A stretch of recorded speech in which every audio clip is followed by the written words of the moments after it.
Is this the rack to beat? John View brought it on the show last week, issued the challenge. He thinks he got the biggest buck in 1983 in firearm deer season. Look at this. How many points was that?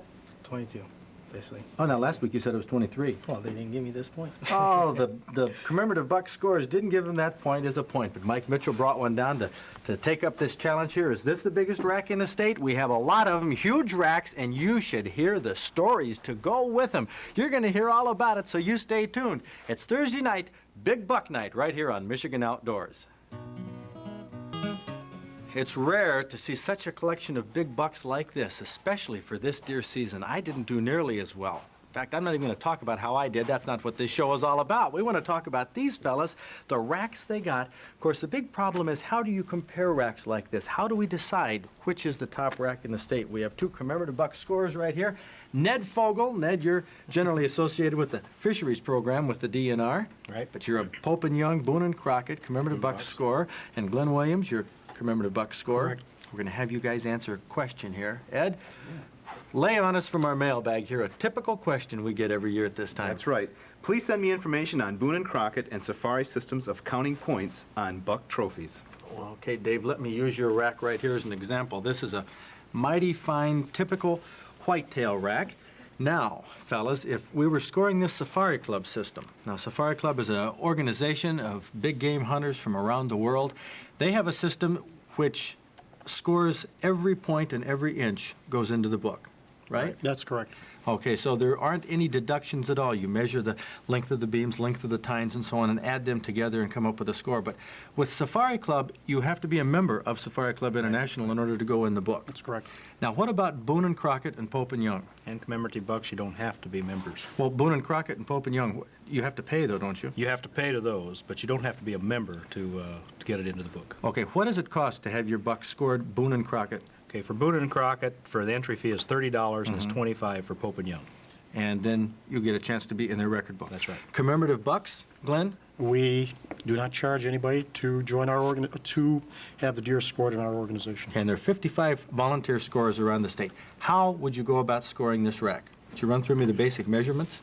Yeah, this is a typical, beautiful 8-point rack. We scored by symmetry.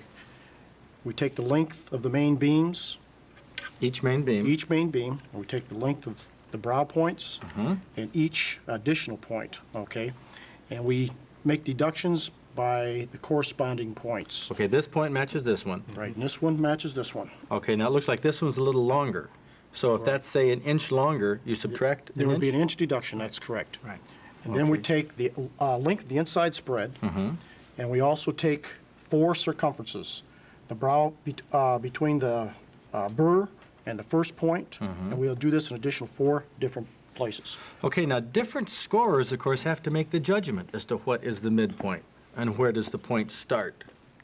Is it fairly consistent? It's fairly consistent. You'll find that once you become pretty good at scoring, most scores will come pretty close together. And I'm sure that there have been people, Ned, who you've scored that have wanted to go for a second opinion That's right. somewhere else. On a non-typical rack that has different, like a couple of these we have with tines coming out in different places, that's scored in a different system? It's basically scored the same thing, but instead of deductions, you will add those points to the score sheet. Okay, well, most of the racks we have here tonight are typical. We're going to talk to the fellas and gals, too, who have gotten these racks. They've all been scored commemorative bucks. That's the system we're using. But you know, to have a trophy, Gene Roll, you don't have to have a commemorative bucks for Pope and Young. No. You are a taxidermist. Yes. She is not just what you'd call the average taxidermist. We had a taxidermy competition last year at the Boat and Fishing Show in Detroit. You were named the Mammal Taxidermist of the Year. Your deer head took #1 out of, we had over 70 entries of deer heads. Lo and behold, if a doe A doe. didn't win. Our judges thought that this was the most realistic looking deer head. And this will be down at the Boat and Fishing Show this year. In fact, we're going to have a whole display of your work, of all types of things. What is it about your deer heads that commands so much attention? The eyes and the ears, getting them to look alert, catching the characteristic of the deer. Well, you know, the ears, you can see on the back of the ears, the evidently the muscles, it looks like they're perked right up there. I would say this deer could snort any minute and it wouldn't surprise me too much. But what is it about the eyes? What do you do that is so different? Just study the real animal, the live animal, and try to capture what the animal looks like. In your taxidermy work, you're part-time? Yes. You work in Lansing at, At is it Olds? Oldsmobile, yes. And sort of have a dream maybe someday going full-time taxidermy? If I could make a living at it, I would, but it's hard Well, you know why it's hard for you. because of the time it takes me to do one. That's right. She spends so much time on these mounts. Most taxidermists charge about how much for a deer head? I think the going rate's probably 175 to 200 in the average shop. And you charge a little more than that. Yeah. And you put in a lot more time. Well, here, another deer that you have right here, this buck, for example. This is just a little fork. But the unusual thing is its ears. See if we can see this ear back here that's behind. What is that all about? Why would you mount Well, a deer that way? This guy's looking off to his left, and when a deer does this from the live deer I have at home, it's typical for him to throw that ear forward and the other back, because they're kind of all the time paying attention to what's going on all around them. Do you have deer captive at home? Or are they just wild? They're bought from a breeder, so they're legal, but yes, I have. So four in you there. study the deer. That's what they're Well, there that's for. that's how taxidermists get to the top in the Yes, competition. no one could recreate something unless they know what it looks like. Mm-hmm. No matter how good you are in the skill of being a taxidermist, if you don't know what the animal looks like, you'll never be able to recreate him. Well, Gene, you'll have, I hope you'll come down to our Sportsman's Banquet and have a display there of some of your work and pick up the award, the trophies here. Our top taxidermist will be there. And you can see your work at the Boat and Fishing Show Very in good. February. So that's really Okay. something to look forward to. When you look at this doe, it looks like she just stuck her head right through the wall. Well, you know, this deer season, Gene, for me, it was what you call a bummer. I heard. Yeah, it was a bummer. But Bob Garner says that I'm okay because I'm in the majority, right, Bob? Fred, I'd prefer to think it was the weather that kept most of us in the majority, but the initial facts are in on the 1983 firearm deer season, and it was down a little bit. We'll take a look here at the Upper Peninsula. Region 1, buck kill was 18,400, down about 9%. Antlerless kill was 1,600, up 43%. And the reason the antlerless kill was up in the Upper Peninsula was the fact that they increased the area about double, and they also increased the number of permits in the Potato Belt up there. In Region 2, however, the buck kill was down substantially to 44,500, or 27% down. The antlerless kill was also down very substantially to 12,500. That's down 68%. The reason being that the antlerless kill was down so drastically up there was they cut back on antlerless permits by about 60%. In Region 3, however, the story wasn't quite so bad as that. The buck kill was 25,300 in the southern part of the Lower Peninsula, down 13%. I really think a lot of that's due to weather. And the antlerless kill was 16,700, down 17%. But you have to remember there was a 10% cutback in antlerless permits in Region 3. The statewide totals, well, they look kind of bad, but let's put them into perspective a little bit. The buck kill was down 88,000, or buck kill was 88,200, down 20%. The antlerless kill was 30,800, down 40%, leaving the 1983 gun season with a grand total of 119,000 deer harvested, down 26%. And you know, Fred, that's about the 9th best season in the record book. So it really wasn't quite that bad. About my 9th best season, for sure, at least down there.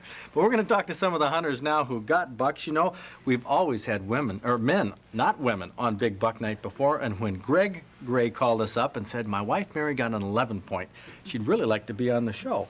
Here's the 11 point right here. Mary, it's not going to make the record book. It's too small.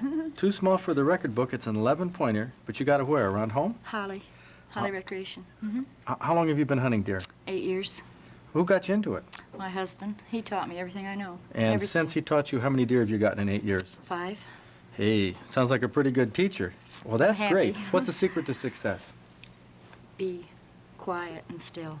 That's good. I thought you were going to say listen to your husband. Well, I'm glad that too. Independent outdoor woman. Okay. Well, Charlie Wadirsky from Sheboygan got a 14-pointer, and this is not really typical up there in your country, is it? The weight, yes, but the rack, no. The weight. Big. We had what? 207 pounds. Holy cow, that's a huge one. How, in Sheboygan County, you got this around home? Yeah, close. Can you tell us exactly where? No. I love it. That's great. 14-point buck, though. This was your 10th buck with a bow in 19 years of bow hunting only. Yes, sir. You're a purist.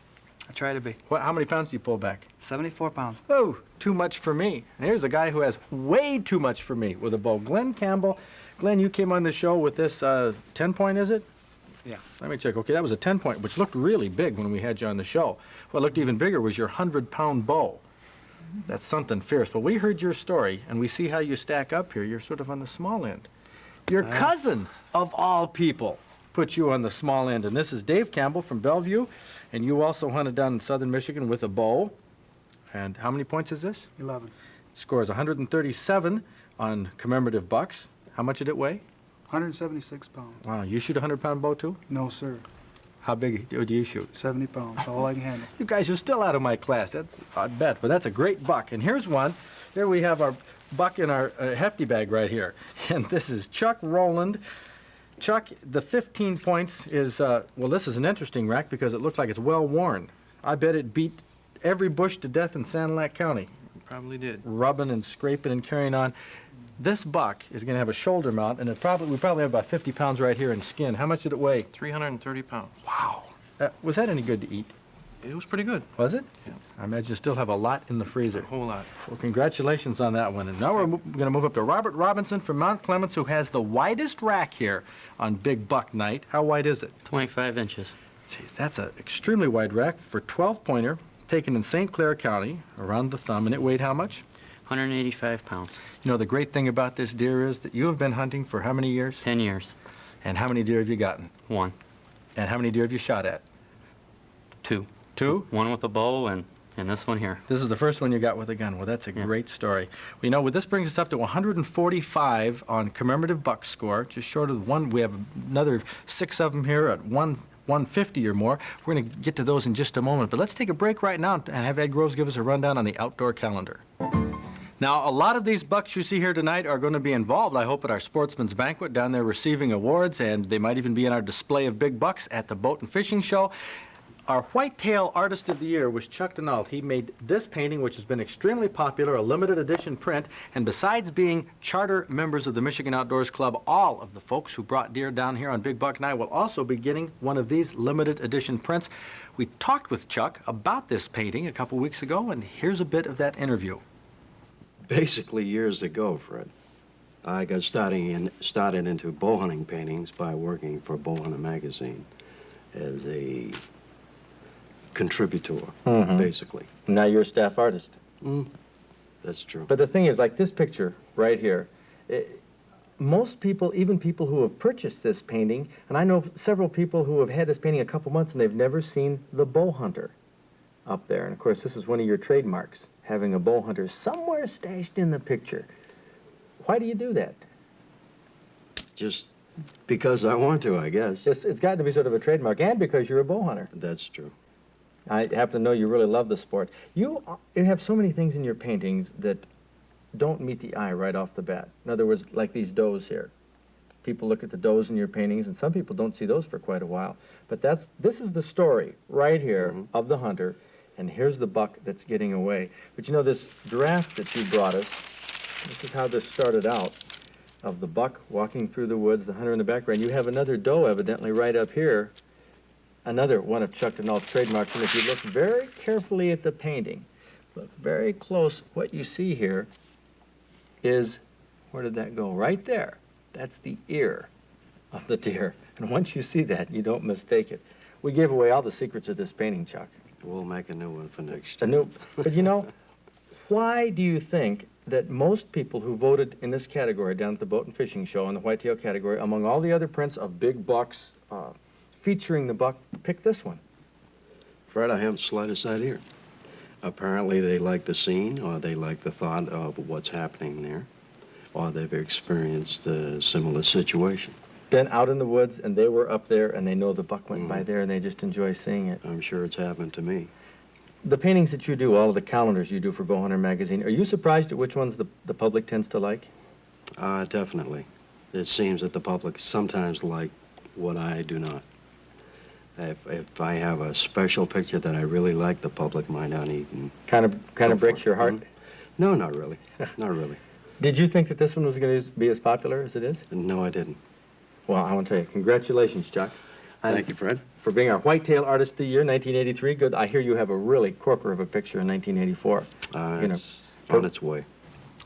And Joan Wint, have you seen his painting yet? Yes, I've Oh, got a you lot of have? them hanging in my home. Okay, well, Joan lives up in Hope, where Chuck lives. Yes. And the one that he's going to enter this year is a corker, huh? You think? Or maybe you don't like it. Well, we'll see how it turns out. I tell you, this elusive buck didn't get away when you got a 14-point from Luce County Yes. up in the UP. It says here you've hunted for 23 years, and the Right. first 16 years were kind of dry. Mm-hmm. But what have you done in the last 7 years? Got a buck every year. What's the secret? I don't know. Just find your spot and stick with it. Well, you found a good one. We'll put a map of that spot in our next Club Digest. Can we do Okay. that? Okay, if you could find it. Yeah, there's a challenge. Okay, Dave Belcher from Manitou Beach. You got an 8-point that has some tremendously tall tines, and look at how it scored 151.4. How big of a deer was it? 185 pounds. That's bigger than you, isn't it? You play football? Yep. 16-year-old. This is your second deer, but first one with a bow. You got this with a bow. Is that right, on November 24th? No, I got this one with a gun. I got Oh, a doe this? with a gun. You got a doe With the bow. with a bow, and you got the, hey, you got a good start on a deer hunting career right there from Lenawee County. Great buck, 185-pounder. Oh, everybody knows him right here. This is John Daniels Jr. You saw him back in 1964. Big Buck Night, Morton F., right? Right. Okay, you're back again here on Big Buck Night on Michigan Outdoors with a 15-pointer. You got this Clinton County. About 10 miles from here. Uh-huh, that's where I was hunting. I must have heard you on the morning of November 20th, or afternoon. Okay, well, that's great. This is your 14th buck in 25 years of hunting. Right. You stick to southern Michigan? Or you- Generally, yes. You're gunning from now on. Well, this is the third largest one. And Mike Mitchell was brought down here by Tim Gauthier. Tim, you're a taxidermist up there and a commemorative buck scorer, and you helped out on some of this scoring. You said you not only would bring Mike down, but you brought a photo here. Tell us what this photo is. That's a group of hunters, customers of mine out of Bay City that hunt up in the UP, and that's this year's kill. Now, we got to clarify, there's 6 big racks in there with 3 hunters. There's 3 other hunters. 3 not other in the hunters that weren't picture. in the picture. Is this Paul Mickey's camp? It's a group of guys that hunt with Paul, but no, they're not. It's in a different camp. Okay, boy, they get big bucks. Can you give us an idea of where these were taken? Between Newberry and Seney is about as close as they get. Boy, but they do that just about every year. Yep, they Let's had take- 8 last year. Let's take one more peek at that. Look at this. The big bucks, they got 8 of them last year? Mm-hmm. Boy, I'd sure like to find out their secrets. I don't know if they tell us, though. Mike, John, come on over here. We have the big 2 right here. Mike Mitchell from, and you got this, you're from Paradise. Yes. Up in the UP. Well, that's great. And John View from Auburn Heights, 17-point, 22-point. Come in here, judges. And Bert, which one's the biggest? This one right here. It's Boone and Crockett. Come on, Tim. One You in a scored million. a 2. This is a Boone and Crockett rack. It scored out, what, 200? 202. 202. And this is still green score. Correct. It might shrink a little bit and change, but this will make the Boone and Crockett record book the only one that you found so far? So far it is, yes. So far this season. Well, let's not sell Mike short from Paradise with a 17-point moose. Look at them. Paul mated almost. I'd hate to have to pick between the 2 of them if I had them both to shoot at. Boy, that's for sure. The scoring turned out, Mike, that if we go by the numbers, yours wasn't quite as big. That's right. Which rack do you like better? That one looks pretty good, too. That one looks good, too? Well, these are dandy racks. Now, honestly, judges, did all of you 3 judges who scored exactly the same? Certainly. Don't give me this certainly stuff. Did Ned score a little short? One of them a little short? I bet he did. I bet he did. Well, these are great bucks. I want to know what the secret is to getting a big buck like this. Just have to be lucky. That's all I found. Okay, let's see. Let me check your records here. Happened to see a deer in a marsh, took the gun out of the car, and shot. One of those stories. Okay, and we heard John's story. This is an Oakland County buck, and this is an Upper Peninsula buck. Southern Michigan seemed to have made it. But you know, here on Big Buck Night, what is this all about? Really? You know, when we think about it, these are really freak antlers, freak racks, It's not really what I call a freak show, but Big Buck Night is something special. But deer hunting, for us hunters to be out and be a part of nature rather than apart from it is what it's all about. And I think we all like the meat in the freezer, don't we? You guys all eat deer? Right. And gals too? That's really what it's all about. This deer here, how old was it? I really don't know. How many teeth did it have in its mouth? 2.5. 2.5 teeth. It's an old buck. We'll talk more about big bucks on Michigan Outdoors, and I hope you join me. We're here again for another edition next week.